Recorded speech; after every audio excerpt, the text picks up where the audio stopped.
Have you had a time when your Etsy sales just seem to drop out of nowhere? Maybe you've been worried because your shop seemed to be doing fine and then out of the blue, your sales just tanked. I've been there and it can be so discouraging. I know all too well the roller coaster of fear, panic, and stress that can come with the decrease in sales in your Etsy shop. Am I doomed forever? Can I recover from this? Is my business done for? And why is this even happening? I've asked myself all of these questions and been around the mountain a few times myself on this one in my 8 years as an Etsy seller. And I've come to realize a few things about why Etsy sales dip and how to get them going strong again. So in this video, we're talking about the top 3 things that cause Etsy sales to decrease and what I would do for each to get some traction going again in my shop. Welcome back to the channel, friends. So glad you're here as always. I'm Kate. I'm a wife, mom, Etsy seller, and business coach, and I'm here to help you start and scale your own online business so that you can make a full-time income doing what you love. I'm so ready to talk about these 3 reasons why so many of us do see Etsy sales decrease at one point or another in our Etsy shop journey. But first, I want to let you know about an exciting event coming up on June 20th. It's my Etsy Success Coaching Week. It's a free 3-day workshop where I'll be going live each day for 3 days, sharing my top tips and strategy to walk you through starting, growing, and scaling your successful Etsy shop. So whether you already have an Etsy shop and maybe just want to increase your sales and gain more profit on a consistent basis, or maybe you haven't even started an Etsy shop yet and you're just researching and wondering if that's the right thing for you, this coaching week is going to be perfect for what you need to take the next step. Not only is there going to be tons of actionable strategies shared, there's also going to be a private Facebook group community that you can be part of, lots of fun giveaways and action items. It's going to be an awesome and fun 3 days together. So I hope that you'll get signed up. I have the registration link in the description box below, or you can go to kate-hayes.com/coaching. You want to get registered for that as soon as possible to claim your seat. And remember that starts on June 20th.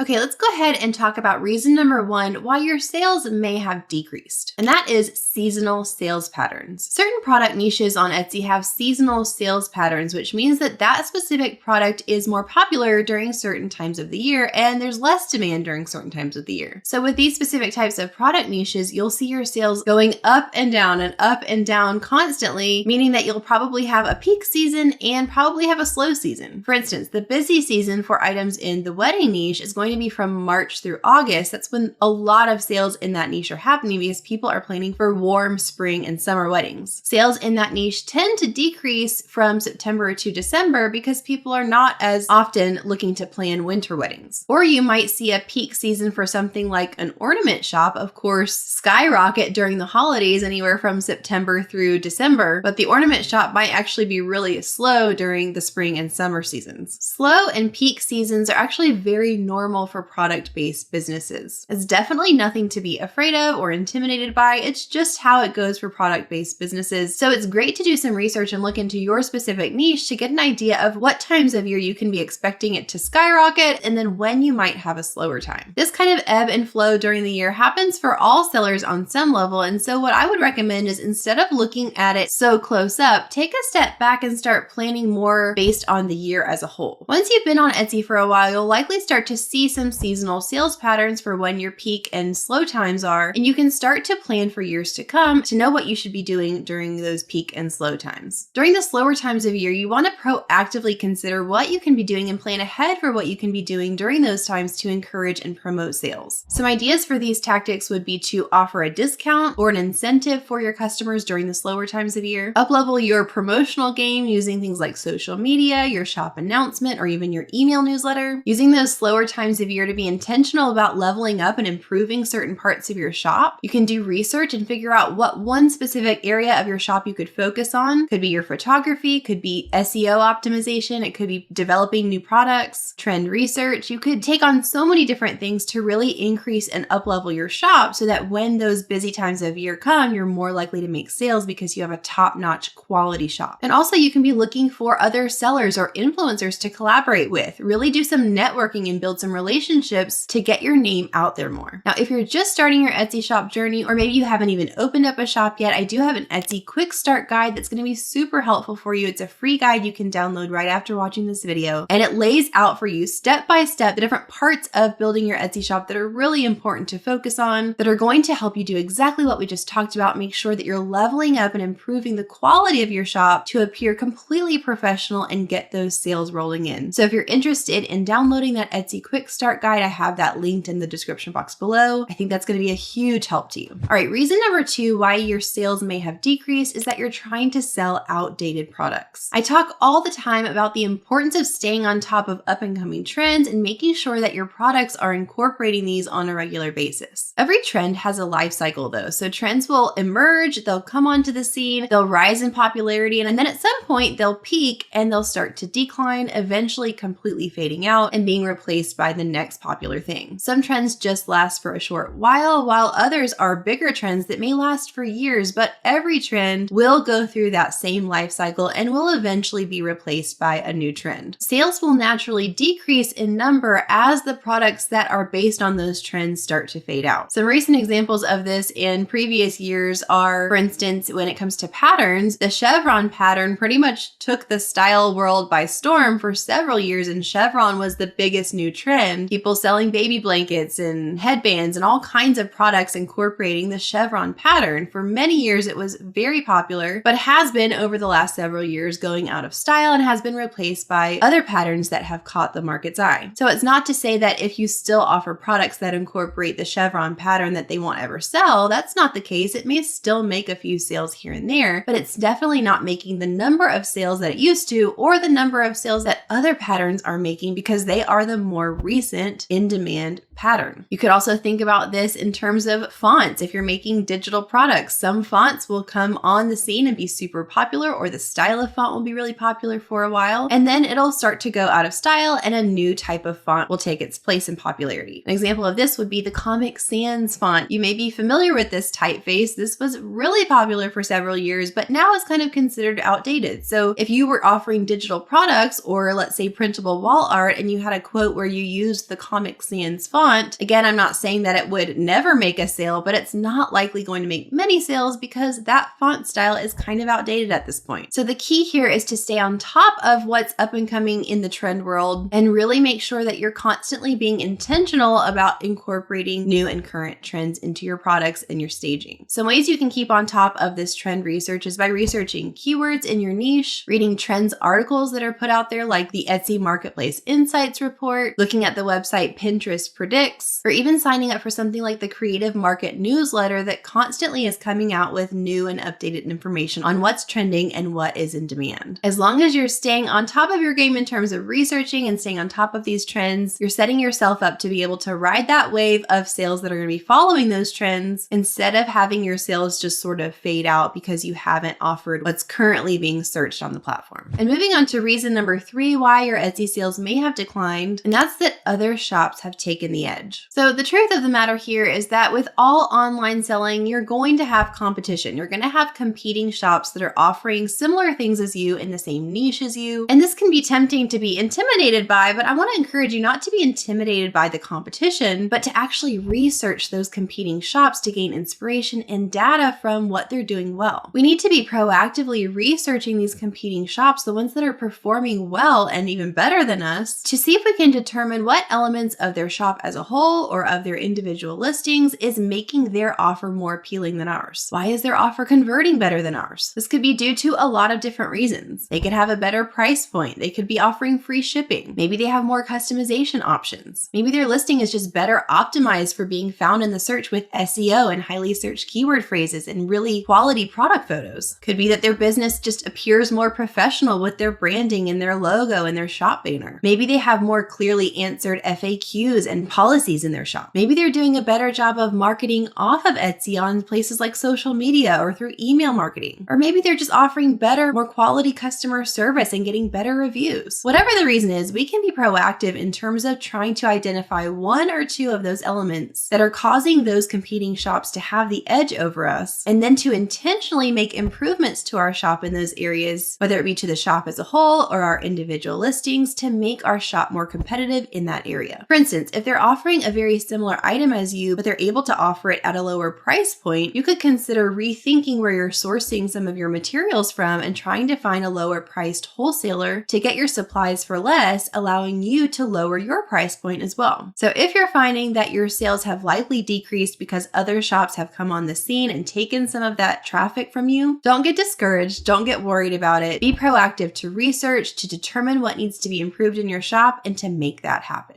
All right, friends. Well, I hope that was helpful for you. I hope that those strategic steps will help you to really gain some traction again with your Etsy shop and with your sales. And I definitely encourage you to go ahead and click that link in the description box below to get registered for my upcoming Etsy Success Coaching Week. It's a free 3-day Etsy workshop where I'm going live every single day. I'm going to be giving you some really deep dive strategic steps to start, grow, and scale a profitable Etsy business. And if you're just starting out, don't forget to download that free Etsy quick start guide that's linked below as well. I think that's going to be a huge help to you to get you focused on the right things from the beginning. And if you're thinking, well, how do I even get traffic to my shop? I haven't even had any people coming through finding my listings. Then I have a whole video on how to get traffic to your Etsy shop, how to build an audience, how to drive traffic there. So if you're interested in that, you can click on the square on the screen right now, and that'll take you over to my video that's all about how to get traffic to your Etsy shop. Bye, friends.